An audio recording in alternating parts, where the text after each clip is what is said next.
IVF చికిత్సలో 25% భారీ discount, free doctor consultation, free ultrasound scan, logo launch, Andro max advanced male infertility centre ను కూడా ప్రారంభించారు. Congress AP అధ్యక్షురాలు వైఎస్ షర్మిల ఎన్డీఏ కూటమి ప్రభుత్వంపై తీవ్ర విమర్శలు చేయడం జరిగింది.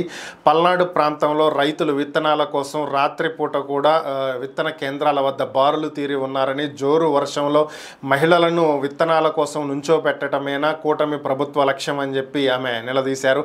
అచ్చెన్నాయుడు మాట్లాడుతున్నటువంటి వ్యాఖ్యలు విత్తనాలు ఎక్కడా కూడా కొరత లేదని చెప్తున్నటువంటిది నిజమే అయినట్లయితే మరి ఇప్పుడు మహిళలు అర్ధరాత్రి వరకు కూడా క్యూ లైన్లో వర్షంలో తడుస్తూ ఎందుకు నిల్చోవలసి వచ్చింది అని చెప్పి ఆమె ప్రశ్నించడం జరిగింది.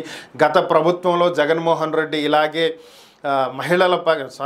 రైతుల పట్ల వివక్ష చూపించటం, రైతులను పట్టించుకోనటువంటి కారణంగానే ఆయనకు 11 సీట్లు ఇచ్చి ప్రతిపక్ష హోదా కూడా దక్కకుండా చేసి మూలన కూర్చోబెట్టారని, రైతులకు అండగా నిలబడతామని చెప్పుకుని అధికారంలోకి వచ్చినటువంటి మీరు చేసే పనులు ఇవా అని చెప్పి ఆమె ప్రశ్నించడం జరిగింది.